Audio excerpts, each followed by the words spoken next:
Olha, o ministro da Justiça e Segurança Pública, Sérgio Moro, logo mais à tarde ele vai ao Congresso Nacional para entregar, detalhar o projeto de lei anticrime aos deputados federais. Os deputados federais da Frente Parlamentar de Segurança Pública.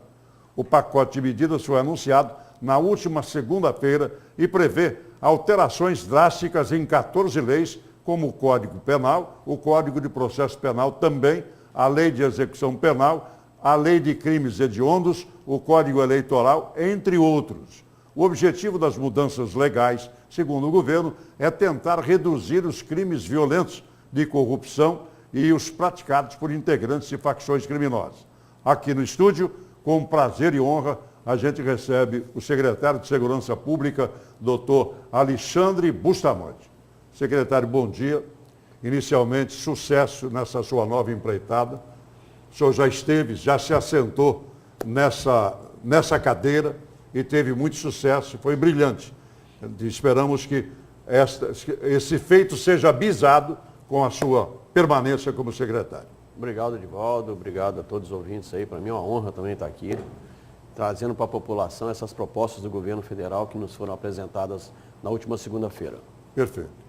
A gente poderia elencar, são 14 medidas, mas nós temos um tripé principal, aquele que a população mais clama, né?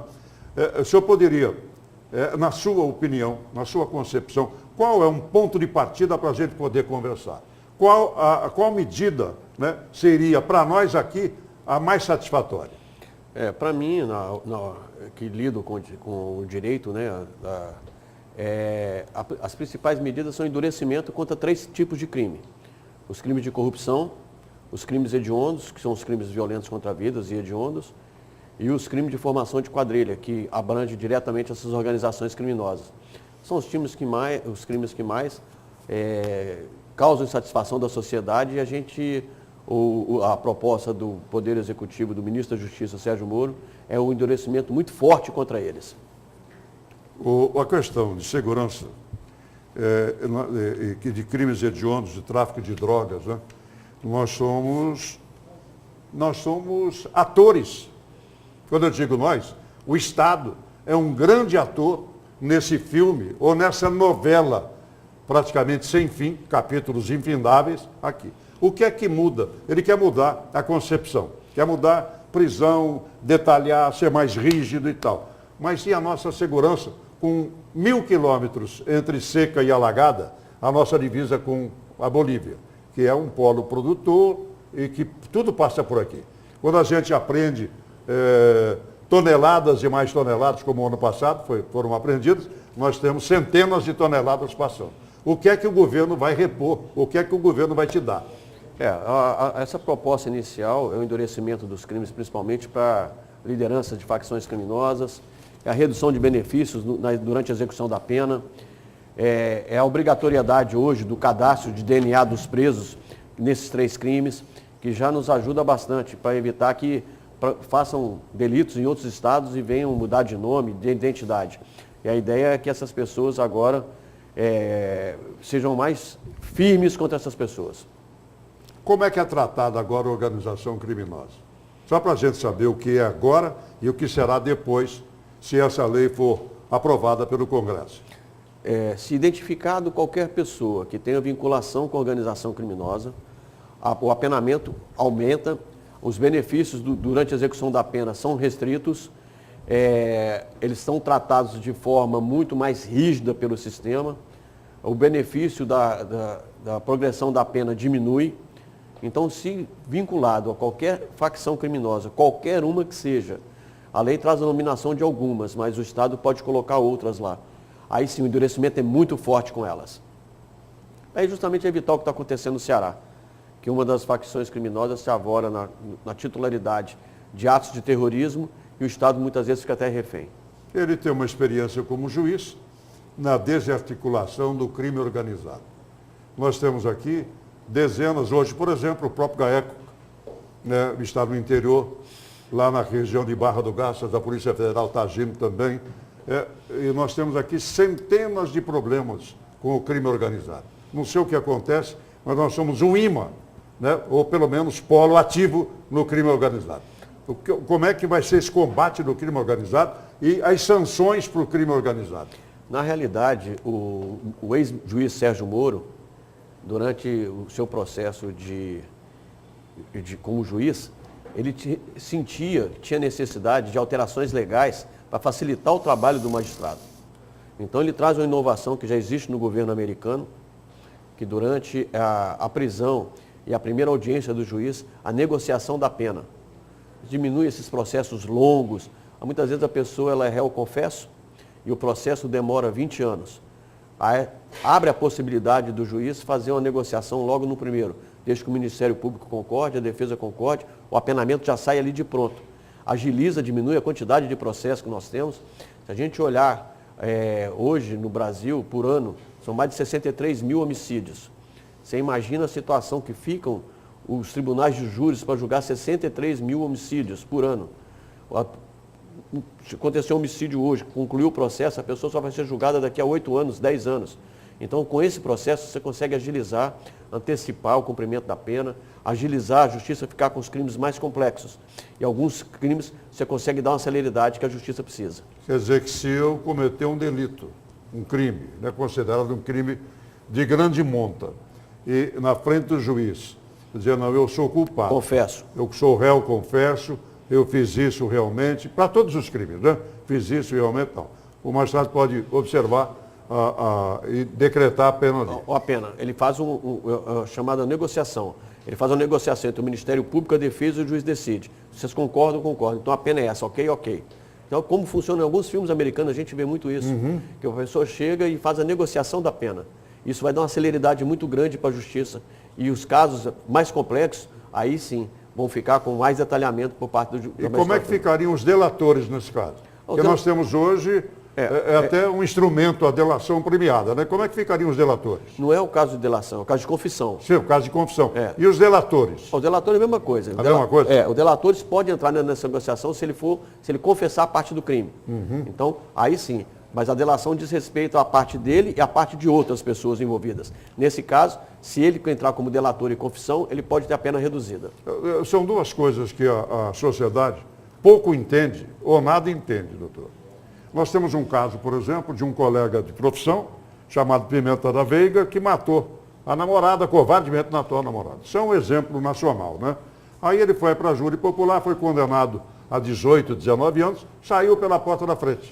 Sim. Né? São recursos infindáveis que a gente tem. Ele quer mexer também no tribunal do júri e nesses recursos, né, infindáveis para recursos mais restritos. O senhor analisa isso? Na realidade, ele traz para a parte legal uma discussão que é jurídica, que é a condenação de segundo grau. Né? Ele quer tornar efetiva e cessar essas discussões que estão a nível de STF, da possibilidade de a pessoa ser condenada em segundo grau, conseguir recorrer em liberdade. Então ele traz para a legislação isso, desde que a pessoa tenha uma condenação em primeiro grau, que é o juiz singular. Depois passa ao juiz do tribunal, ele obrigatoriamente tem que cumprir a pena. Aí depois, ele solto e preso, ele vai recorrer. Ele pode recorrer preso. Não solto. E não da maneira que é hoje. Isso atrapalha a segurança jurídica do processo. Que a pessoa, muitas vezes, um processo, dependendo do tipo de delito, do tipo de processo, do tipo de recurso, pode demorar 15 anos.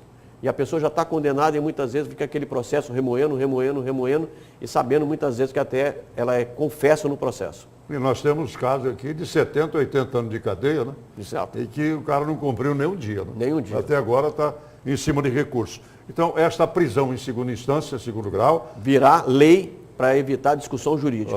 Quer dizer que o cidadão, veja bem, se for aprovado para o telespectador, se for aprovado pelo Congresso, uma das medidas do juiz Sérgio Moro, do ministro Sérgio Moro, é que o cidadão que receber no crime, deve ter alguma distância, né, de até 4 anos ou 5 anos, será detalhado, mas ele vai sair do júri para a cadeia, vai sair preso, vai ser trancafiado. Já é alguma coisa que aumenta.